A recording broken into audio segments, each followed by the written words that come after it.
the spring of 1945, American troops had begun to conquer the Third Reich from the west, town by town, village by village. Their advance was filmed by a few dozen cameramen working on behalf of the US Army. Embedded in the army units, these cameramen shot over 1,000 spools of film, which today lie in storage in the US National Archives in Washington, D.C. The footage is momentous. It documents the victory and the defeat, the death and the desperation, the liberation and the ruin.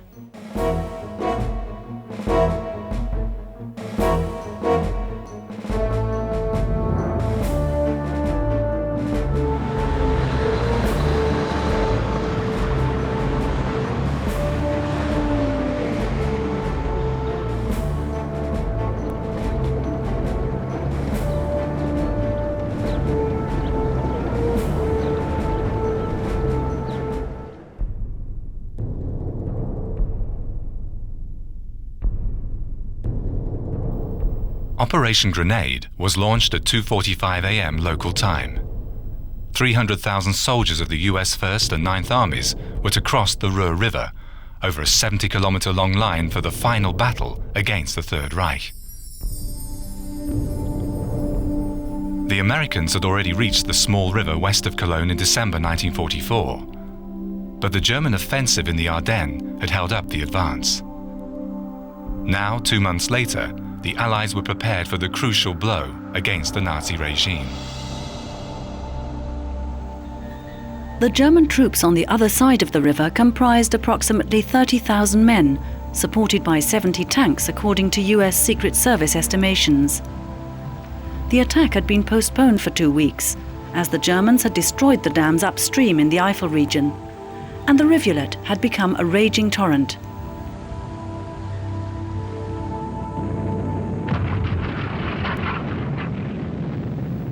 US artillery had been relentlessly shelling the town of Düren for days.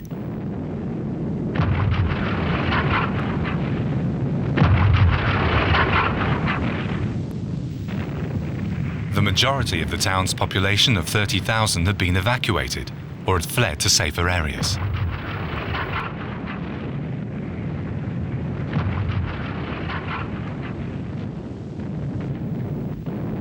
The Allied artillery fire had become so unremitting that the supplies of troops and materials to the front had to be suspended so as not to put their own men at risk from friendly fire.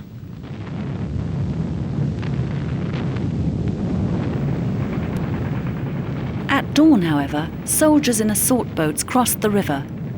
During the morning, they cautiously ventured into the devastated town. Among the first soldiers to reach Düren was cameraman Hartmann, who filmed the risky mission. The Americans met strong resistance.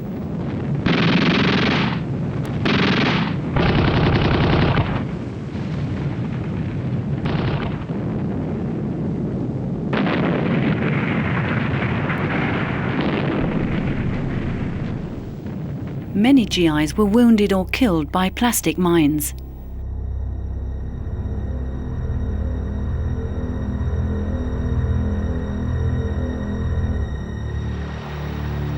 The crossing of the Ruhr was no picnic, said Hollywood filmmaker Sam Fuller about that day.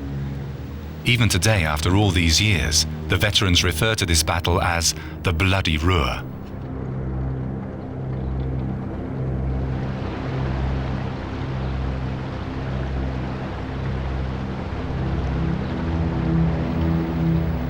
The Germans too suffered heavy losses. Scattered units with their wounded escaped the worst by surrendering to the Americans.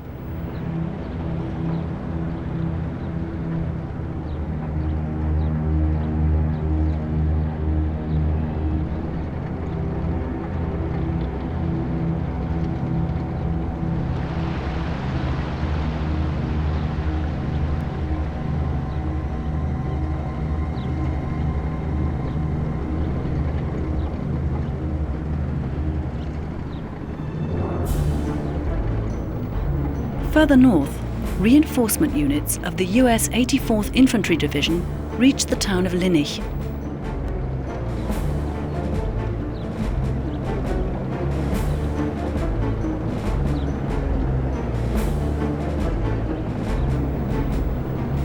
Just as in Düren, assault troops here crossed the Rur River at dawn and surprised a German infantry division of General Köchling's 81st Corps.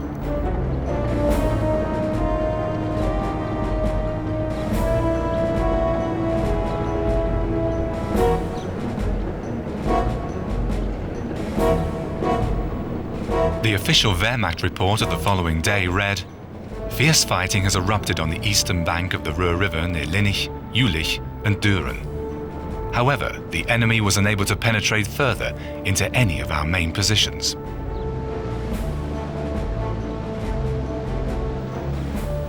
The Wehrmacht chroniclers were not too far from the truth. Particularly in Juelich, the US troops faced vehement resistance.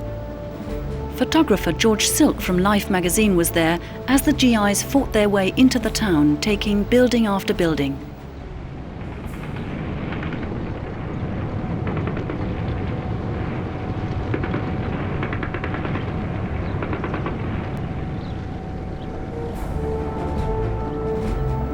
A New York Times journalist reported for the readers back home on that day, "After our troops crossed the Ruhr early today, they were able to gain 1 or 2 miles of land east of the river by dusk. It was something like a second D-Day."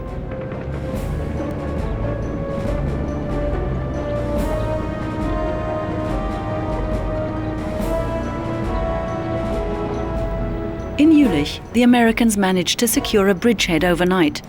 Fresh troops were moved into the town via pontoon bridges.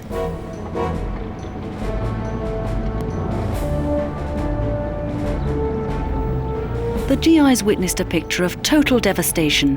Juelich no longer existed. The town had been under bombardment for months, the target of countless artillery shells and aircraft bombs. The last remaining inhabitants had been evacuated from Juelich in December 1944.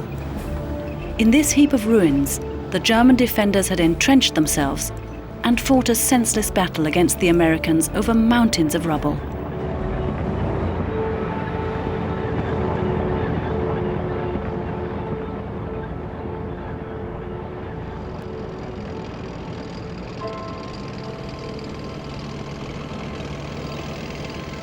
Years later, an observer raised the following question in the face of the destruction. Is there anyone who has the courage to start anew in a place that looks worse than a ravaged cemetery? Is it not imaginable that the people of Juelich, despite their love of their hometown, would turn away from it, as happened with Sodom and Gomorrah? The price the victors had to pay for the success of their operation was also dear. In just one day, they counted 2,400 casualties. The American cameramen were actually not allowed to film footage of dead GIs. The few frames that were shot nonetheless were naturally never shown at home.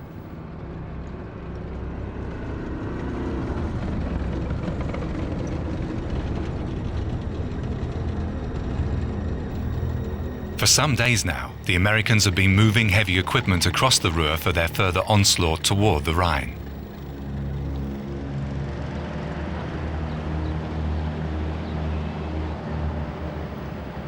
A US Army cameraman advancing with the 84th Infantry Division reached Baal, a small place near Koblenz, which had been the theatre of fierce fighting.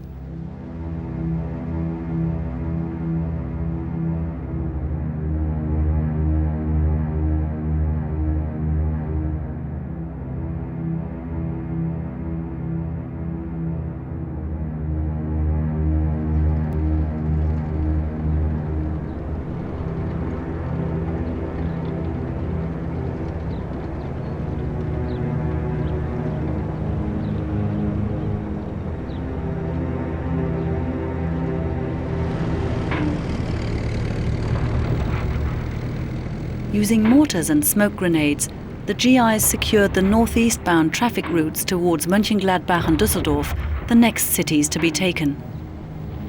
The German commander, General Gustav Adolf von Zangen, had initially hoped that the Americans would concentrate their efforts on Cologne. By the time he sent an infantry unit, which was already weakened by heavy fighting in the Alsace, to defend the area, it was already much too late.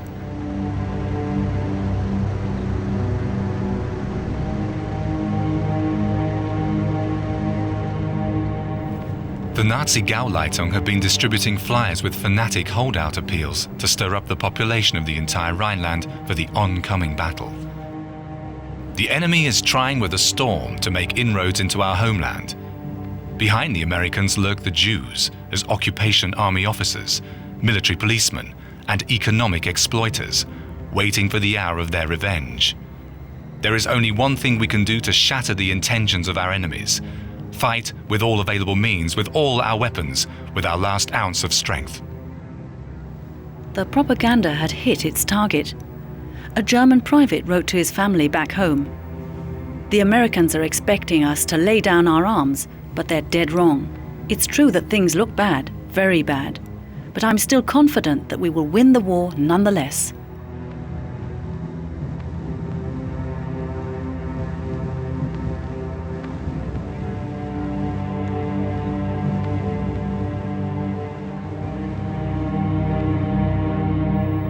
Curious but distant at the same time, the American camera crew made contact with the civilian population in Bâle for the first time. The desperate determination of some Germans in those days is revealed in a letter a father wrote to his son on the battlefield. "We cannot face a daunting end. Therefore we should rather fight on, so that our people are not at the mercy of an enemy who cannot be measured with conventional yardsticks. More powerful than fate is the man who bears it courageously."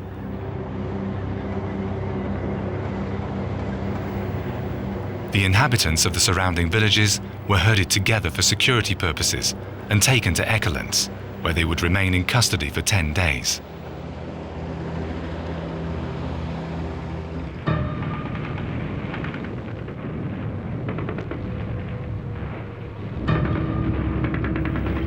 Time and again, on the 27th of February 1945, the Americans encountered resistance by small German armoured units or thrown together groups of Wehrmacht and Volkssturmmen. These, however, could do little more than needle the superior US Army.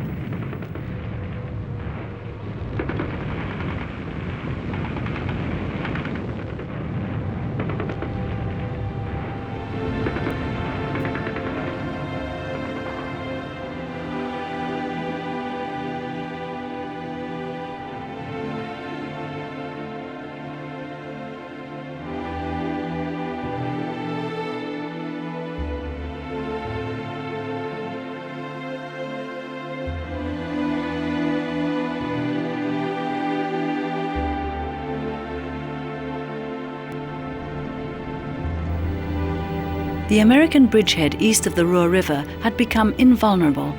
Operation Grenade was a total success.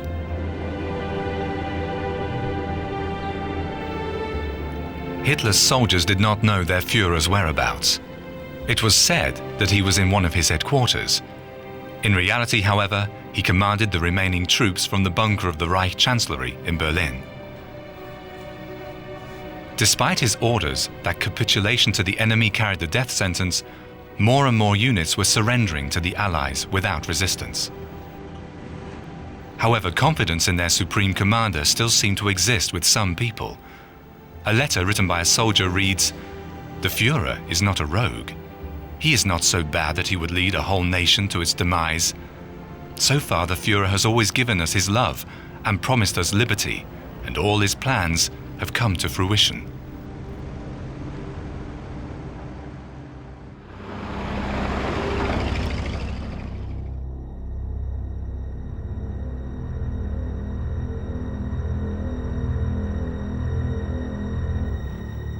On that day, an American unit reached the Arnoldsweiler concentration camp near Düren.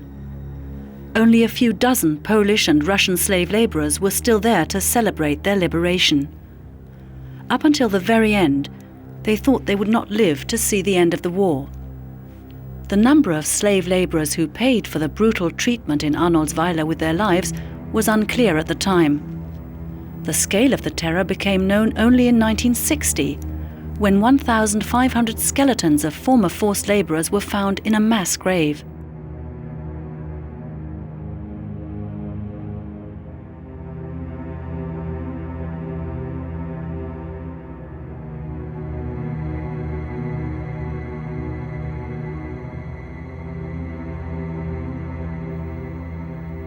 The Wehrmacht report concerning the west of the Reich was monosyllabic on that day. The breakthrough attempts of the enemy through position number 2 have so far been of only local significance. They were intercepted by counterattacks. We have succeeded in keeping the front intact.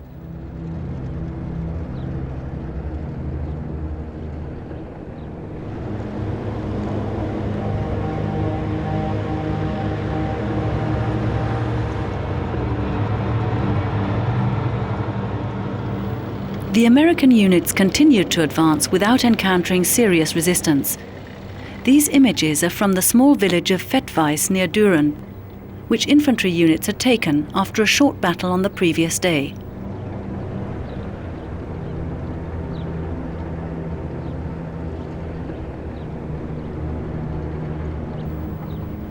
The signs of total warfare were still visible here.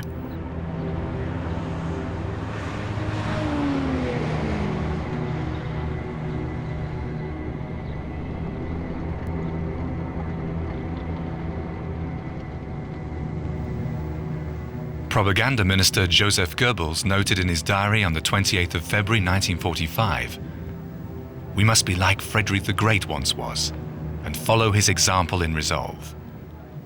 The Führer agrees with me totally when I tell him that it should be our ambition to ensure that our grandchildren can refer to us as an heroic example of determination, should a similar crisis strike Germany one day, maybe in 150 years.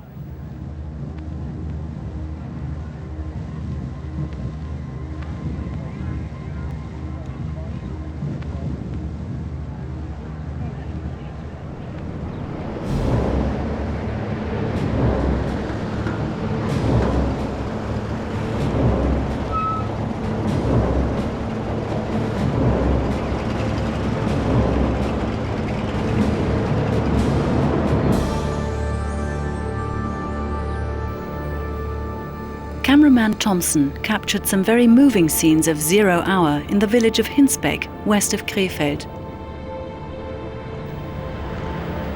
On that 2nd of March, a young woman wrote in her diary, "It pains me, for in my soul I am still German.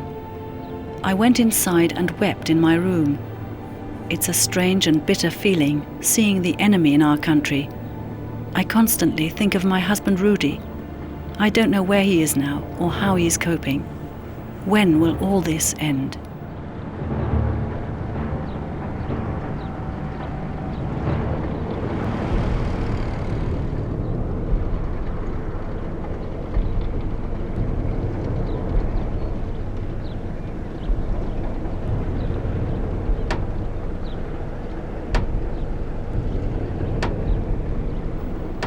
A large-scale attack on the 4th largest city of the Reich was launched at 7 a.m. Entering from the northwest, an assault unit of the US 3rd Armored Division with backup provided by snipers combed the Cologne suburb of Bocklemund. On the day before, a Nazi Party official had demanded that Commander General Köchling defend Cologne to the last man standing. He told Köchling that the bazookas of the Volkssturm should be able to hold back the American tanks.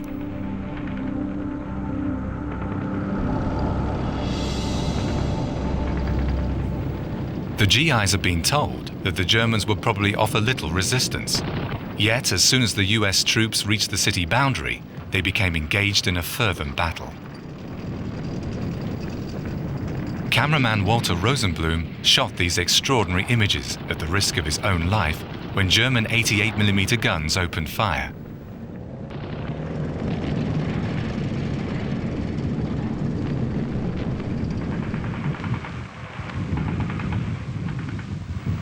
At the end, the inadequately armed police and Volkssturm units could not persist against the 30-ton heavy Sherman tanks and had to surrender.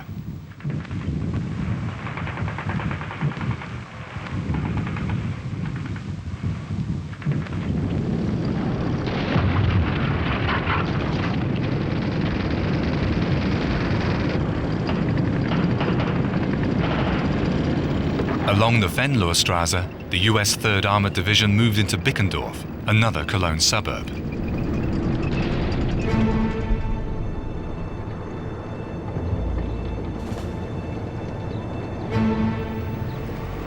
An eyewitness remembered later how she felt on that 5th of March. "I was overcome by a strange feeling. It was relief mixed with fear. I was relieved that everything would be over soon.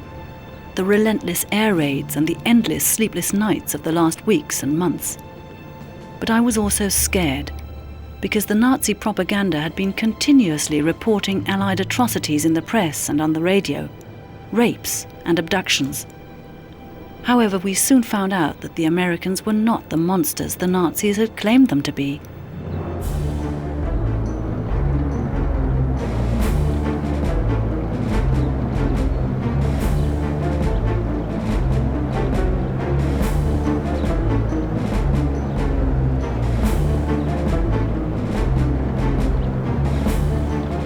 In order not to run the risk of being hit by ricochet shots, the civilians had once again to find refuge in the air raid shelters, where they had already spent so many nights of bombing. By dusk, the Americans would have advanced to the ring road encircling the old town. Cologne's landmark was now within sight.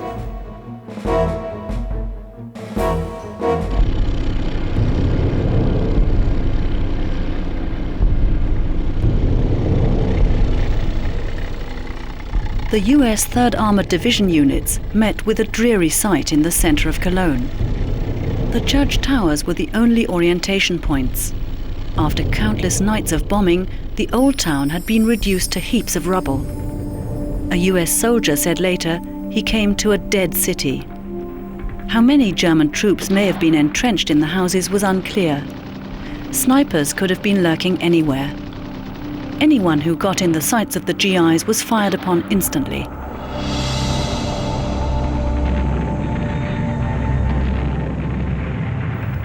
Two cameramen were accompanying the US forces on that day, Bates and Rosenblum.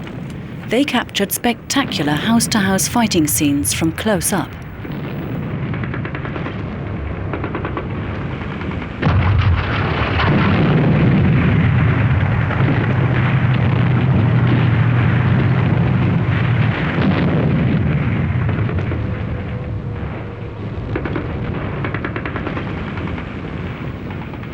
The majority of the population had long been evacuated or had fled to the other side of the Rhine. Several thousand had been dwelling in cellars for months. As a precaution, the Americans searched every building.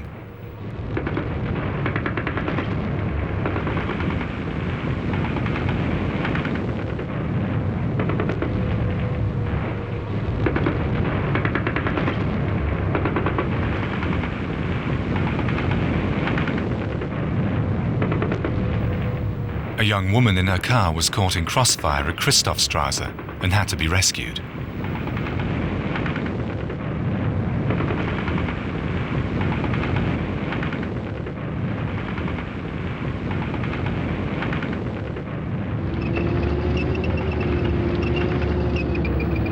Her companion was not so fortunate.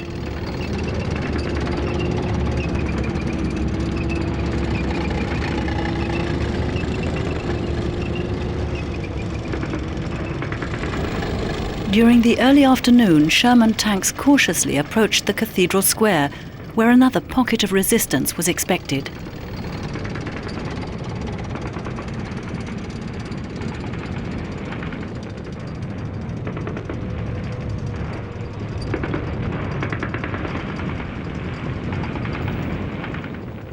Suddenly, soldiers armed with bazookas and a German tank appeared and started firing at the Americans.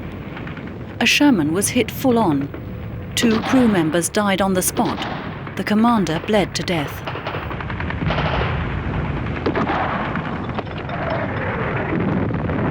A few minutes later, a US armored unit approached the site and attacked the German panzer that had taken position at the end of Komödienstrasse.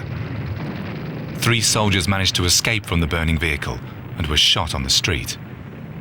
Its commander burnt inside the tank.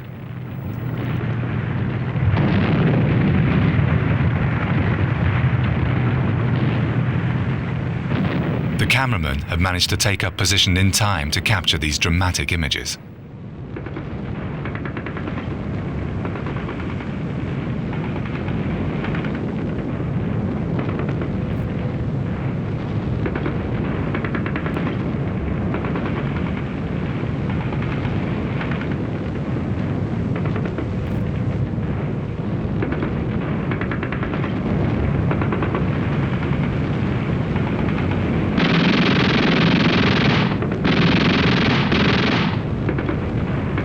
At 5 p.m. on the 6th of March 1945, the war was over in Cologne. The Americans had now reached the Rhine.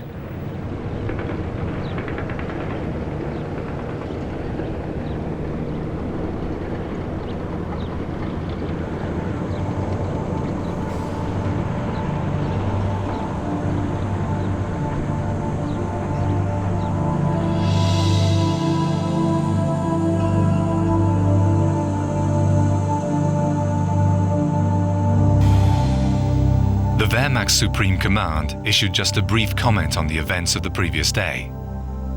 The pile of rubble that was once Cologne was left to the enemy.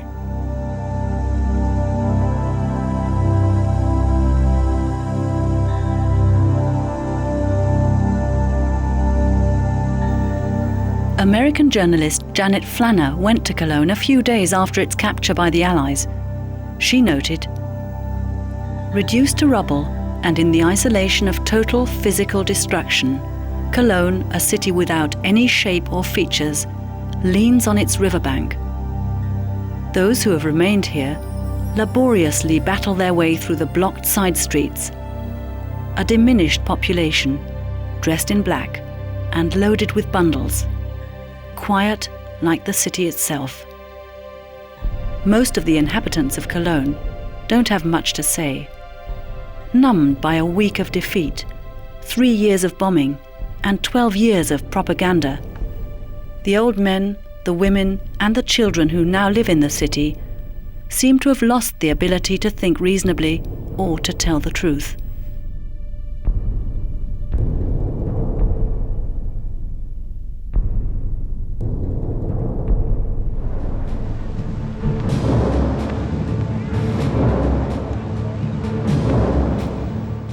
By capturing Cologne, the Americans had achieved an important goal in their campaign.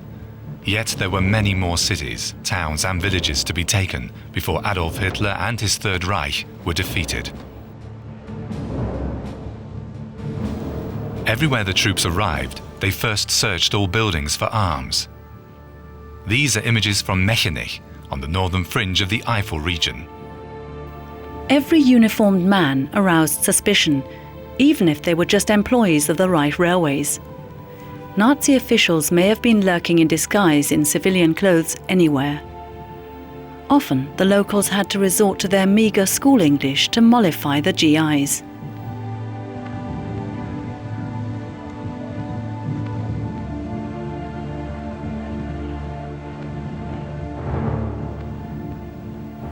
The caution of the US troops was justified. They came across Wehrmacht units on an almost daily basis.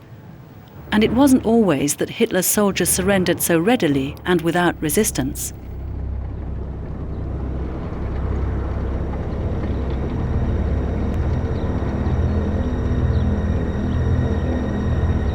Soldiers of the US 94th Infantry Division had dug themselves in near the village of Lampaden, south of Trier.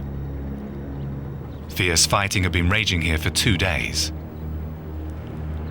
On Hitler's orders, Wehrmacht and SS units had attacked the supply lines of the Americans at dawn. Both sides suffered heavy losses. The Germans lost 800 men in this senseless massacre. The US Army cameraman captured these scenes too.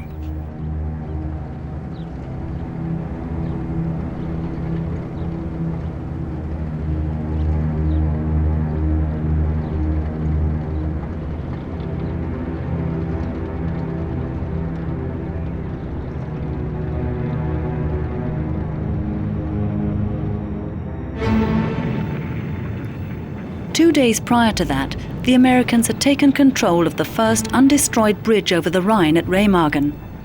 Its demolition had been prevented at the last moment. Advancing troops captured the passage without resistance.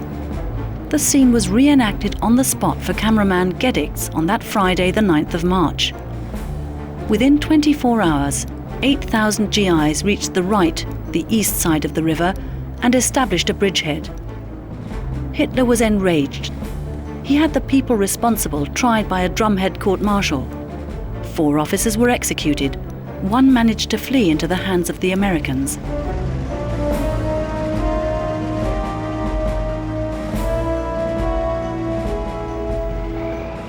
a nigh-on endless convoy of military vehicles jammed the narrow streets of Remagen. Because the Ludendorff Bridge was considered increasingly unstable, heavy equipment had to be transferred to the other side of the Rhine over a pontoon bridge.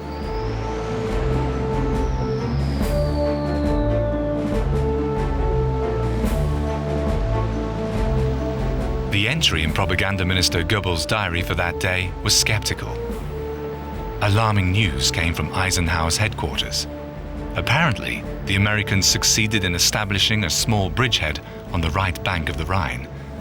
I cannot corroborate the news, as connection with the West has not been functioning, but I consider it quite impossible.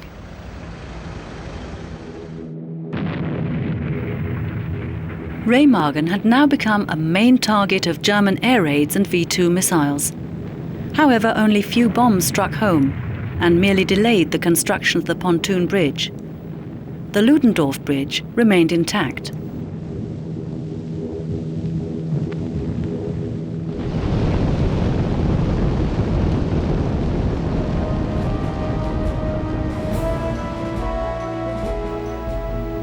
Despite their losses, the Americans were able to consolidate their bridgehead.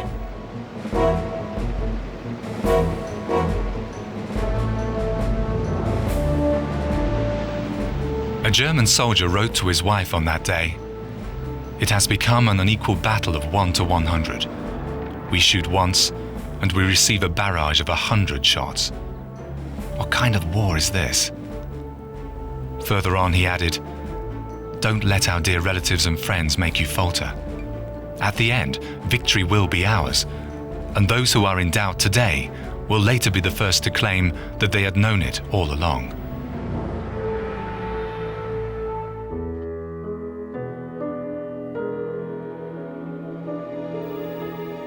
The GIs used the opportunity of a break between battles for a quick dip in the Rhine.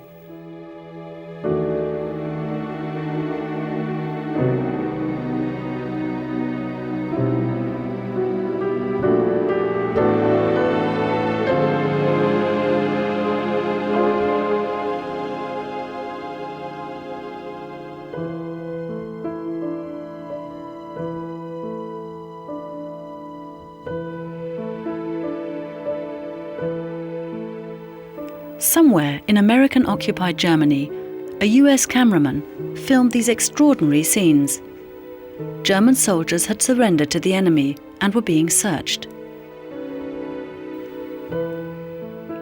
During this time, a Wehrmacht captain wrote to his family, "We have some peace at the moment because enemy pressure is concentrated in the north. We've lost some people, others have been detached, and the valuable materials are being taken back behind our lines. Sooner or later, we will be cornered. I've stopped thinking of leave for a long time. Traveling is pointless, dangerous, and far too many people are always on the road. A total ban on leave until the end of the war is quite reasonable. It's also part of total warfare." And he continued, "Before, when the war was fought in foreign countries where one could see so many interesting things, the situation was different. Now when one sees the villages falling into the hands of the enemy one after the other, German families digging holes in the ground like the Russians and living in them in order to avoid the bombs, cattle being buried alive in the stables because they couldn't be taken away in time, and the hope rising among the population that the Americans will come and occupy us before everything goes to ruin, it's very difficult to conceal one's despondency."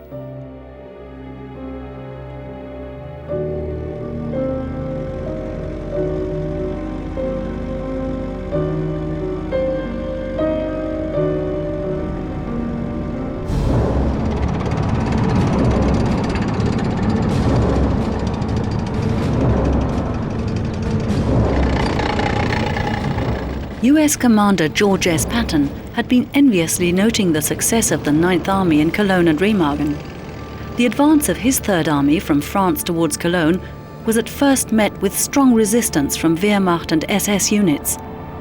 In mid-March, however, the offensive gained momentum, and Patton's armoured divisions overran the entire region known as the Saar-Palatinate Triangle within a few days.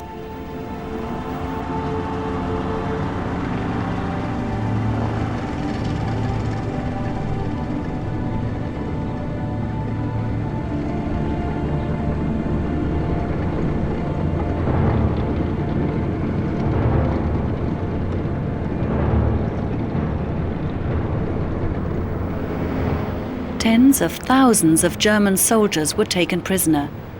Many were immediately questioned by US Army officers. Every witness report could supply valuable information.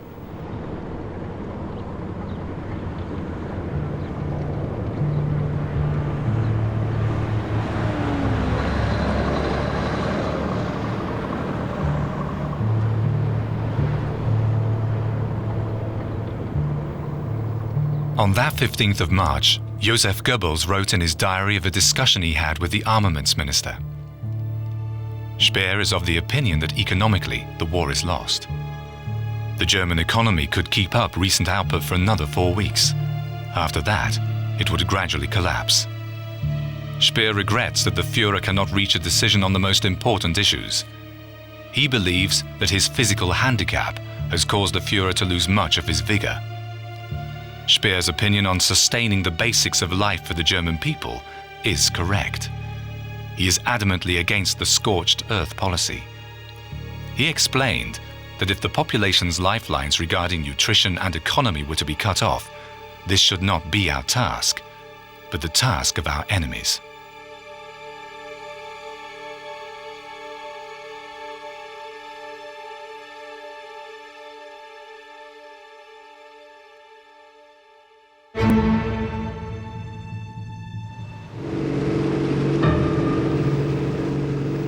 An advance commando of the US 87th Infantry Division crossed the Mosel River near Koblenz. Cameraman Cummings was accompanying them. The defense of the inner city was left to 2,000 Wehrmacht soldiers under Lieutenant Colonel Löffler. The Americans already knew, having interrogated German prisoners of war, that they were not to meet too fierce a resistance. A classified report summarized, "The morale of the German soldiers is very low. The only exception is some fanatics.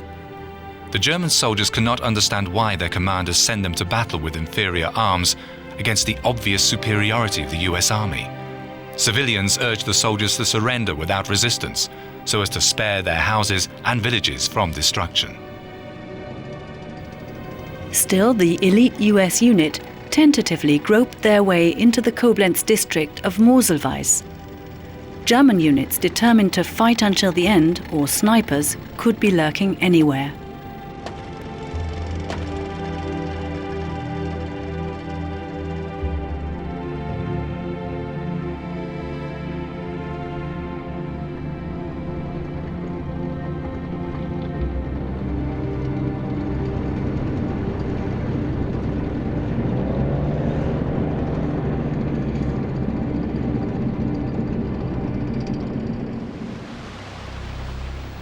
The Ludendorff Bridge in Remagen had been closed for some days due to danger of collapse. It collapsed on that day, 17th of March, just after 3 p.m. Cameraman Evans was on site not long after the incident in order to film the rescue operations.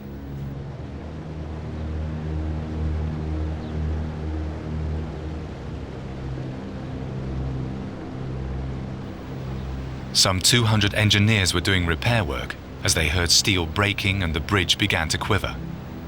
Many of them didn't manage to get away before the bridge collapsed.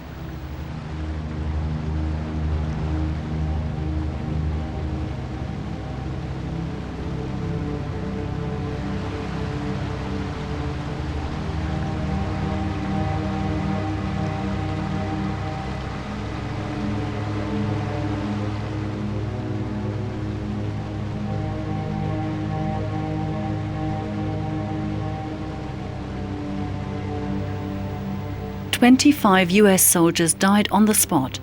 Another 3 succumbed to their injuries later. 18 bodies couldn't be recovered."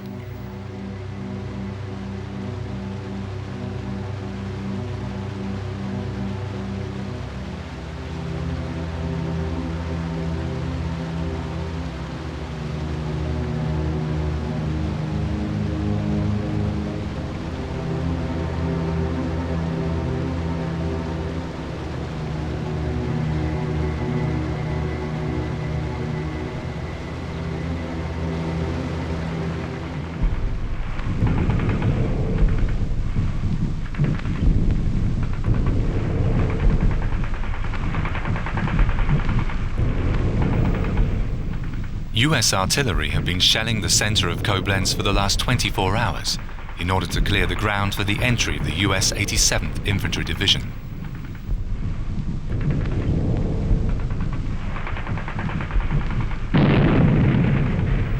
The US Army cameramen were on duty during the house-to-house fighting as well.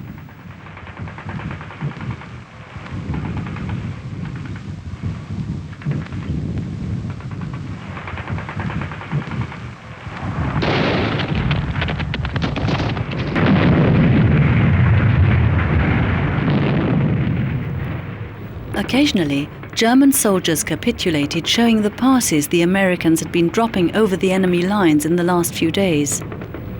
However, the last pockets of resistance in Koblenz wouldn't be extinguished until the following day.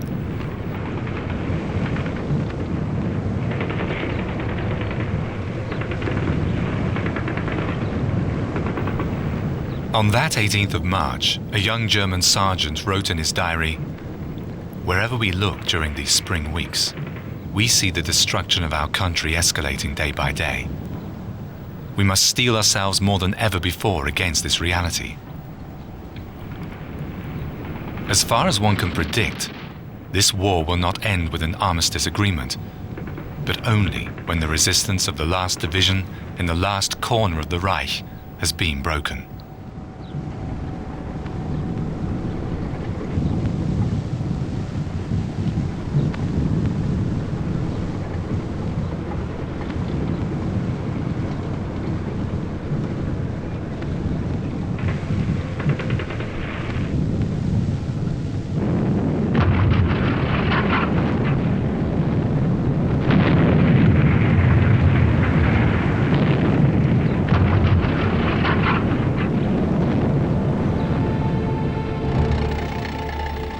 At 3 p.m., a US armored unit entered the destroyed village of Rhine on the right bank of the Rhine. The Americans expected to find a fortified pocket of resistance here, as the Germans had been moving their only heavy gun into new positions for over a week. The civilian population was anxious for the fighting to end, yet the German commander, a fanatic first lieutenant, had categorically refused to capitulate. He'd even had a white flag pulled down, which some courageous villagers had hoisted on top of the church tower.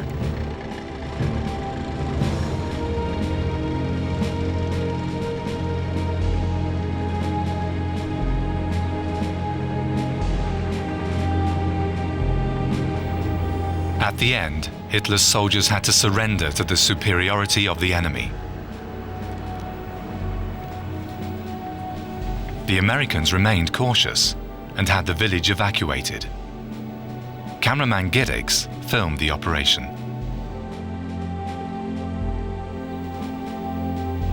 By then, the inhabitants had realized that for them the war was over. They had survived.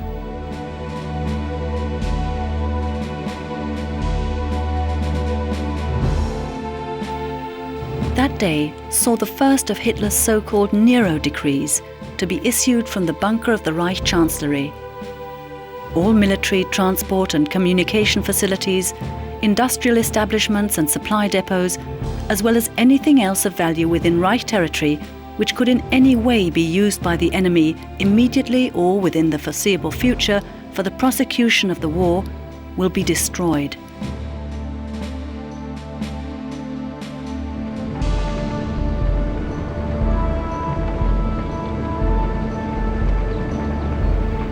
US Commander George S. Patton had been enviously noting the success of the 9th Army in Cologne and Remagen.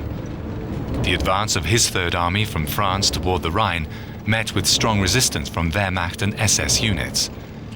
In mid-March, however, the offensive gained momentum, and Patton's armored divisions overran the entire region north of the Moselle River, known as the Saar-Palatinate Triangle, within a few days. On the morning of the 20th of March 1945, the Third Army reached Zweibrücken. The city was taken without resistance. The US Air Force had bombed the city on the evening of the 14th of March, leaving behind a field of rubble.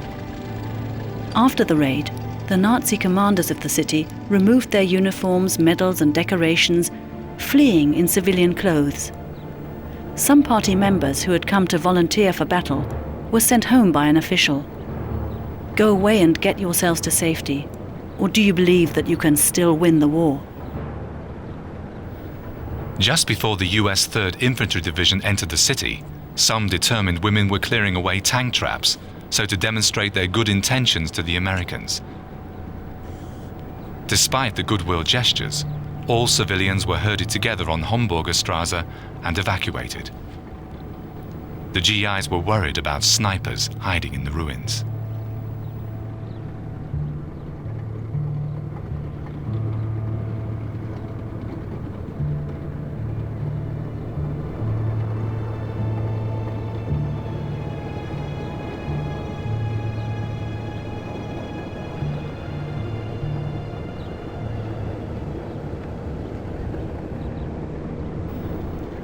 A cameraman called Russ Meyer was on duty in the administrative district of Kusel on that 20th of March. In later years, he gained a name in Hollywood as the director of sex films. He filmed these scenes in which French prisoners of war, together with the local population, greet the Americans in the small village of Brücken. Meyer said at a later point that he would not have hesitated to pick up a rifle and fight the Nazis if he hadn't had to operate a camera.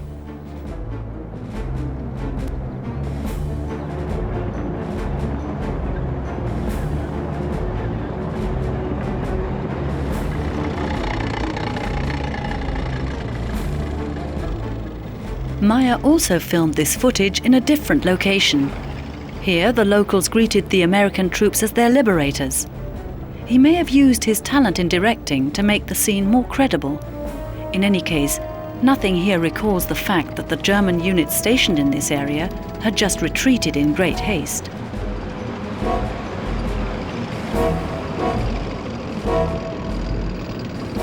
The streets outside the village were strewn with wrecks of vehicles that had been shot to pieces. Bodies of fallen soldiers and animal carcasses lay everywhere. Symbolic images of a broken nation.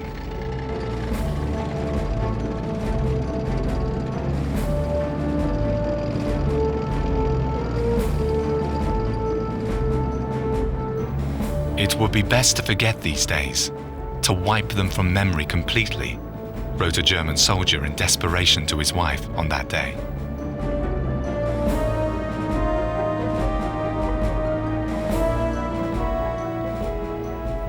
German engineers had blown up the Ernst-Ludwig Bridge in Worms on the previous day. Shortly afterwards, the Americans captured the old city of emperors. Patton's army had now reached the Rhine too. The US 11th Armored Division took control of a pile of rubble. 2/3 of all buildings in Worms had been damaged or destroyed. On the 21st of February, the city had been the target of an all-night British air raid. And 2 days before the marching in of the troops, the US Air Force had bombarded it again with high explosive bombs.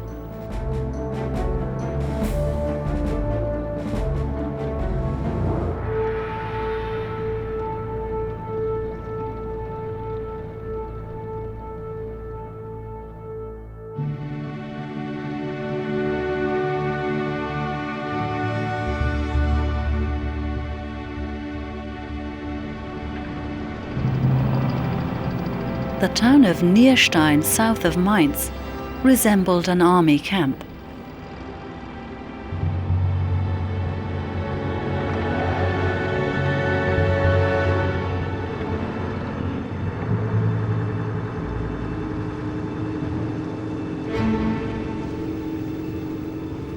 "500 boats had been in operation since 10 p.m. in order to take the 1st Engineer units across the Rhine. The Germans offered no resistance. It was a surprising maneuver by General Patton, as the British and the Canadians on the Lower Rhine would begin the crossing of the river only on the following night. It had been exactly 4 weeks since the Americans launched their large-scale offensive at Düren. In those 4 weeks, the Allies had managed to take control of extensive parts of Western Germany. At the Eastern Front, the Red Army had reached the Oder River. An SS man who had barely managed to flee across the Rhine wrote to his wife on that day, "We are the men the Americans fear the most. We have no option other than to win or die."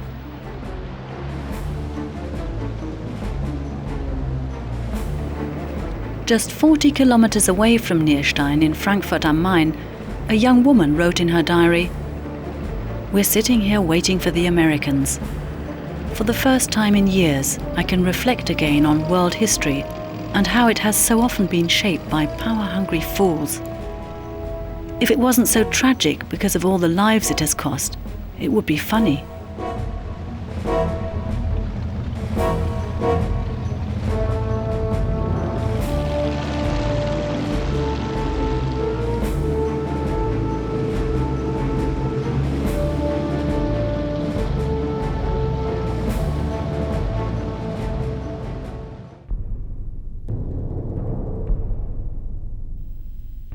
Taking village after village, the American troops continued their advance on the other side of the Rhine.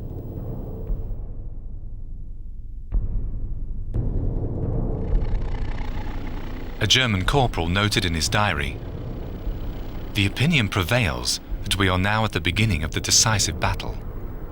The enemy has crossed the river at 3 separate sections. A decree from the Führer read out on 22nd of March before the entire assembled battery threatens anyone taken prisoner by the enemy with grave consequences if they are either unwounded or haven't fought to the end.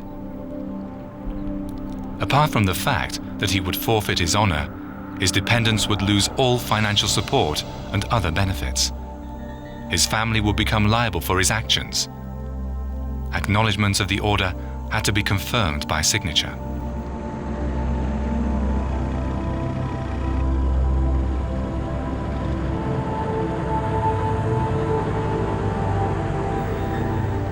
The US Army commanders celebrated the success of their campaign on the Petersberg near Bonn. Commander-in-Chief Dwight D. Eisenhower had invited his generals to dinner. Eisenhower knew that his mission was not yet accomplished. On the first day of his campaign, he had written to his brother Milton, "Hitler should beware of the wrath of a roused democracy." The war in Germany would last another 43 days.